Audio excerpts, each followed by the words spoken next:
kanyang former fiancé. Initially, we can say na we can file case or cases against his former fiancé based dun sa pagkuha sa kanya ng pera and pretending or making it appear na siyang ama nung dinadala or ama nung dinadala niyang bata na pinanganak niya na turns out na hindi pala. Definitely, we can file a case against dito sa kanyang former fiancé. Ano po ba yung possible cases na ating maisasagot? Initially, pwede natin magsampa ng under Article 315 Paragraph 2A or we can check kung siya ay papasok sa Article 318. We can choose between either of the two. Titignan natin.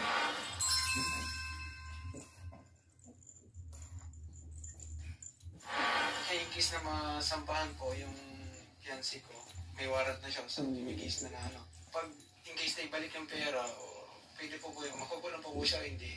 Nasa pag-uusap niyo yan. Ganito yan. Ang magiging process natin, magpa-file tayo ng complaint before the prosecutor's office. Ay magkakaroon tayo ng preliminary